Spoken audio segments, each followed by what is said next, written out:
What's up at YouTube? It's Clormo with another Logic Pro X tutorial, and finally I get to talk about Alchemy. So I'm just gonna do an overview on Alchemy, and sorry, but I'm gonna keep it very overview, okay? So I'm not gonna be talking to any of the details of the new stuff or what's different from the other scenes. Why? Because on the next few set of videos that I'm gonna be concentrating specifically on the different portions of alchemy, because I think that's the better way of learning it. And to be honest, I'm gonna be learning it myself as I do this tutorial, because I haven't used it a lot, but it's a very powerful set.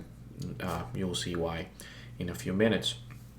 Before we go into the logic window and start doing our thing, just wanted to remind you that this video will kick off the 2017 first round of the $20 Amazon gift card. All you need to do is be a subscriber and comment on this video, please. That means that for this round, if you are a subscriber and you comment on any of the next 4 videos, including this one, which is typically how it falls monthly, every 4 videos, right? 4 videos will come in one round. If you comment on any of those and you're a subscriber, then you're participating and you can win. If you see this video in a year from now and comment on it and subscribe, you're not gonna win anything, because that round would be over. I'm gonna try to make sure to put a disclaimer also in the description this time, and make sure the period of time that round covers. So though no one has vocally complained to me, I feel like there might be some complaints out there. But anyway, so let's go into the tutorial. First tutorial 2017. So I have here all my tracks with the different synths that I've covered already. So you look at season 2 videos if you want to look a little bit into this. Like I said, I'm gonna be talking in more detail on alchemy in the next few set of videos. I anticipate it's gonna be more than 2, probably more than 5. Who knows? There's gonna be a few of them. So alchemy, I have here a track with my typical MIDI information that I've used before. Let's listen to that with just the factory settings from alchemy, and that's alchemy right there. Let's listen to that.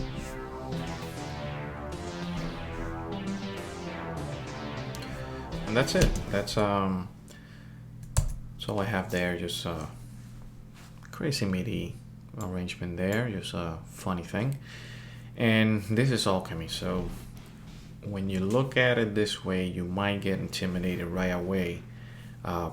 This is just, this interface is just showing here a big preset browser. If you take that out, you are left with just this down in the bottom. Then you would probably not be that intimidated, right? Because you have less things to do, less buttons. But that it might be true until you get to advanced. So let me talk a little bit about, give you a little bit of background on alchemy before we do the overview. Alchemy, it's a sample manipulation synthesizer. So 2 things that it can make that make it unique, I should say, are real-time live performance controls, and it's a good preset library, right? Like 3,000 plus of them. So I would say that's pretty respectable. So Alchemy was obtained by Apple when Apple bought Camel Audio.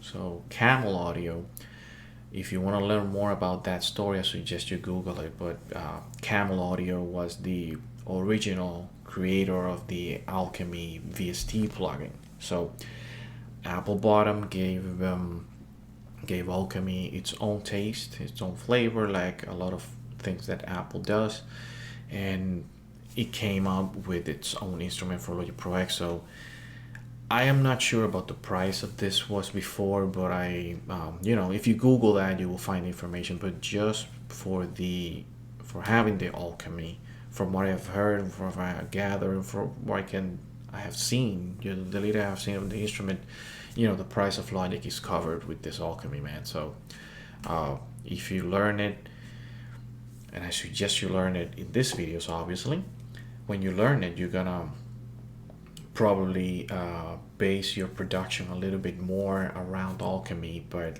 the reason I have taught you the other senses. Like I always say, they have their pros and cons, so they might be quicker and better for different things or specific things, so it's always good to know them. So but anyway, going back to alchemy, right? From what it can do standpoint, it can do a lot of things, and like I just said, you might be intimidated by this a little bit. If you were intimidated by the other sins, I don't see why you wouldn't be intimidated by this one, but that's okay. You shouldn't. Like everything that I've covered before applies to this. It's just arranged differently, and it gives you more of it in essence. So you have more modulation options, more um, sources, and you have more effects and more ways to tweak them. But other than that, it's almost the same stuff that we had seen before. It's just more and better, and that's always good, right? So alchemy can do spectral granule synthesis, resynthesis, sampling, and a slew of other things. And that just means that you can take samples, analyze them, and manipulate them using the different synth methods that I just mentioned. So that gives you a whole new level of control and power on sampling, for one. And the other thing is that you can create more real sounding instruments and sounds, or at the very least, your own instruments will match the capabilities of those instruments that are already presets in Logic. So alchemy, a lot of people touted that it will give you very realistic sounds, much more realistic sounding stuff, but it can also do the more synthesized type of sounds, like other DAWs do. So it has you can say best of both worlds, and it's also a sampler on top of that, so that can't be bad. And one other interesting thing is that one preset, for example, can have up to 4 sources, and each source can use multiple synth engines. And not only that, but you can morph, if you remember from Sculpture, and crossfade between these sources. So that's the whole live performance thing, and that's more talking about in this area, right? The perform, but we're going to talk a little bit about that in a second. So you also have multiple effects and filters and modulation options, and you also have a very powerful arpeggiator and a lot of sound design options. So like I said, more and more refined of the things that we have seen before. So don't feel bad about it. So think about Alchemy as a combination of most, if not all, of the best options and features that the other synths have. And for this reason, you can take your sounds to a new level right out of the box. So this is available in Logic 10.2 onward. So if you don't have that version of Logic, then you're out of luck.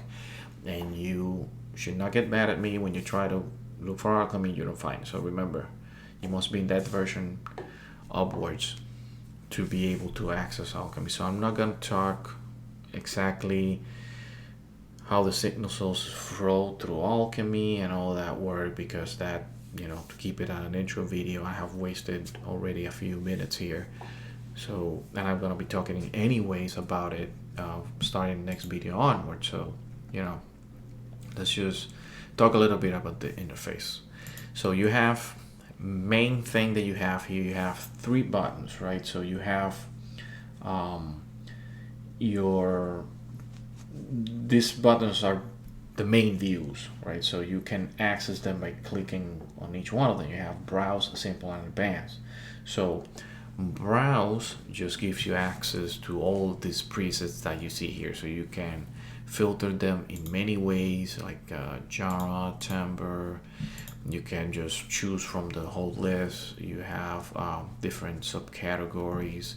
You have this name browser here, which is a list.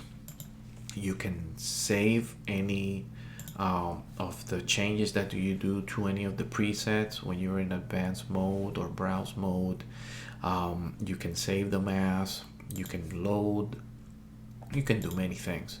This right here, this quality, if you can go to Ultra, God bless you, you have a powerful system. I can go to Ultra, I won't, but by default it's at great keep in mind your system's power, its performance and what it can handle before you dabble into this. I would leave it at great. It gives you good results either way. So that's the three main views. So the browse does that, and then you have access to your performance, your arpeggiator, and your effects. So if you go to simple though, notice how right away I lose my arpeggiator and my effects, and I lose my browser, but I keep the live performance controls, which all in itself, it will give you so many possibilities. Like let's just try some of that with what we have, right? And this is, remember, the factory default. Move to a different pad. Notice how my parameters are morphing, right? My envelope controls.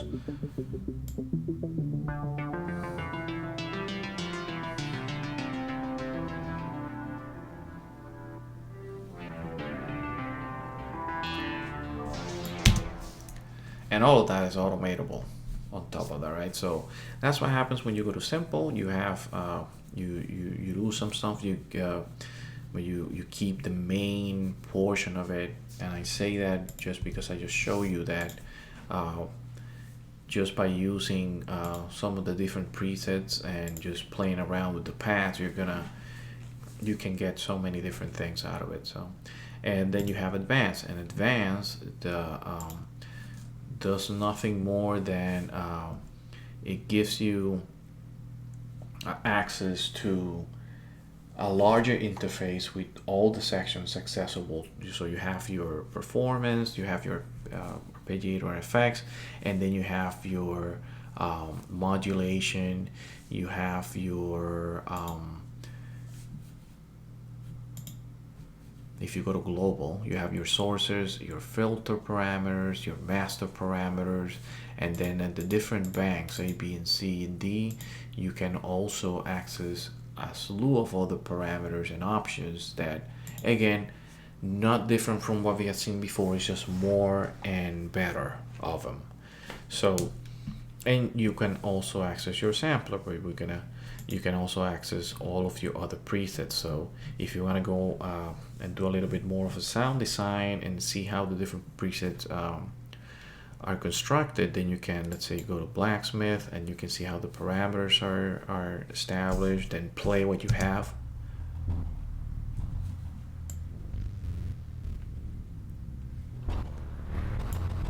Yeah, that wasn't that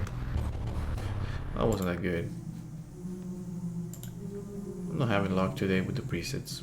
That's a little bit better.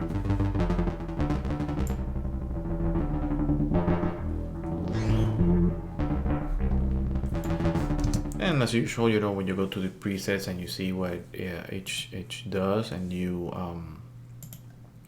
start to understand the different parameters, then you get a better feeling for what you can do with the instrument, right? So that's just that was just an overview on the interface. Now I talked a little bit about the preset browser. It's going to give you an overview on the sources.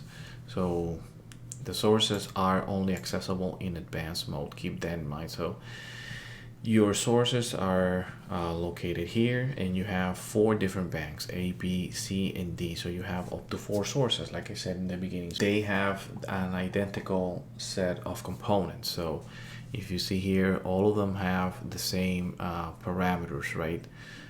The only difference is what you can load in each of those banks. So each source provides multiple sound generation elements, which are based on different methods of synthesis. So, this is just combining a lot of the stuff that we have seen before, like I said, and then elements can be turned on or off independently within each source, allowing you to combine, synthesis methods.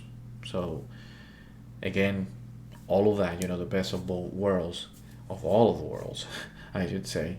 And there's a handful of restrictions on combinations that you can make on a single source, and you can go around those restrictions when you create your sound by using a different synthesis method for each of the four sources. So again, if you're new to synthesizers and you don't remember too much of what I've said before, just brush up on that and go back, because although I'm going to be talking in the different videos, just concentrating on the different sections of the instrument, it's good to have a crude understanding already and to feel comfortable with terms like different waves, right? Because these are different waves. As you saw, you have a square, a triangle, a sine wave for your sources in this example. So it's good to have that crude understanding of that. So now I'm just going to go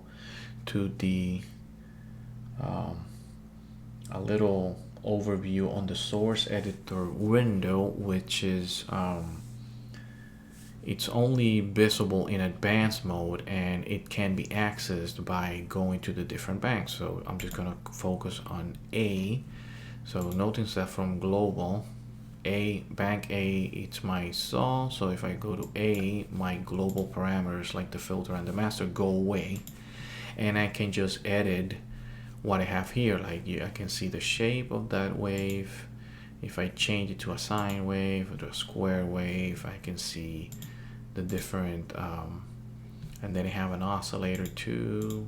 I can see all of those things here graphically, and I can edit them, more fine-tune them here in this different parameters.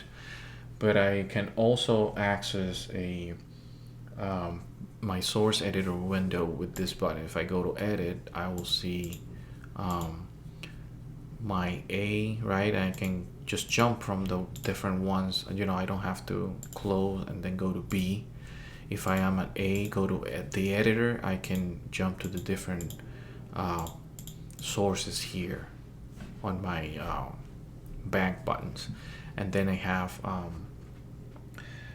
right there, I have a few things. So I have my key map editor, which is this guy here, and then my zone waveform editor. So my key map editor is a graphical representation of the sample zone. So this is similar in a way to the EXX24.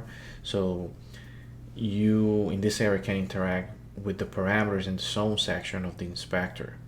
And then you have down here your zone waveform editor, and obviously I don't have any samples loaded, right? I'm dealing with MIDI, so I don't have any specific samples loaded here, so I don't see anything of the waveform. But if I load something up, I can see it. And right now my source is in additive mode, so if I go to the additive window, then I can play around with that as well. If I had loaded a sample in spectral mode, I would see more options here, but that's pretty much what it is. And again, the zone waveform editor will be a graphic of the waveform used in each of the sample zones. So if I go to the different samples, which I don't have here any, right? If I add anything here, I would select one, and then it will show me the waveform, and I can go ahead and edit that. So with that, I then will go to the main filter controls, and for that I will need to go to the global button back again, and here's the filter. And there are two main filter modules here in Alchemy, and they're labeled filter 1 and 2. So they can operate in parallel or in series. So I have 1 and 2, and they have the exact same parameters each. So this knob here, it's what controls if they are in parallel or in series. And let me see again if it shows it. For some reason, there you go. So you have your cutoff, a resonance, and a drive, and you have also some other effects here. And just going real quick over it, you have your on and off button so you can enable them, and then you have your filter type, pop-up menu for each of them. Like I said, cutoff, resonance, and drive. Have your meters, and then you have some your FX knobs here as well. So some other controls that you have there. And then if we go to the master voice section here, this gives you more of a, it's a global control, right? So it will affect the whole instrument. So it gives you volume and panning parameters, and then you can fine tune here. So this will be equivalent to some of the other scenes where you have your tuning options here by voices, and all of that then gets routed through there and creates one final voice. And then you have some glide there that you can put also, and some other pretty neat stuff. And then going down here to modulation, Alchemy features a modular modulation system that combines a lot of functionality, and I've said this so many times that you just have to learn it. The modulation rack is shown to the left, right? So this is your modulation rack, this area here, and you would typically have more than one depending on the preset that you have, or however you want to arrange them. The modulator control panel then occupies the center, right? So this here would be your modulation control panel, and this area will update and display the different modulation sources for the selected parameters, like we have done in the other synths, right? So there's a lot of modulation types, and I'm not gonna go through them here, but just know that you have different controls, right? You have your LFO controls, you have your AHDSR, that would be an envelope type of thing, right? Because we have attack, decay, sustain, release, but we also have a hold, so that will act as an envelope control. You had seen that before. Then the multi-segment envelopes, so that's just another level of envelope control.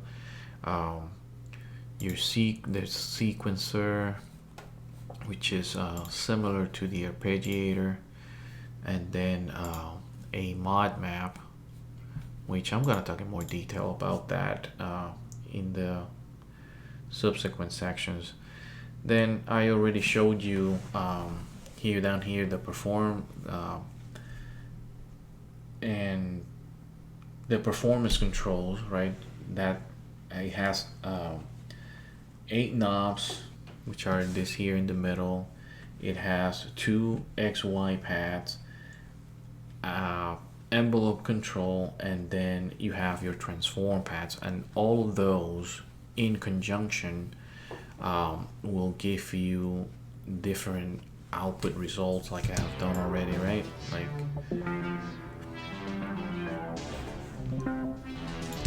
And the best way to visualize this and understand this is pretty similar to sculpture.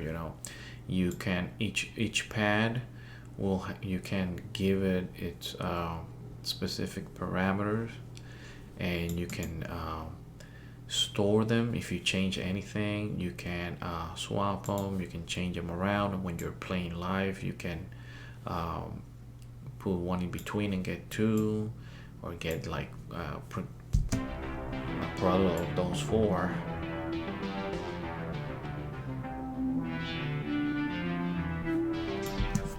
And all of that is obviously you can automate it. So think about this section here as a sculpture on steroids, even though you can do kind of the same thing, sculpture, right? You can modulate it, but it's not really real time that you can use it. Then you have your arpeggiator, and that is just a typical arpeggiator. It has some basic controls, and those will be all of these buttons here where you can control the effect itself.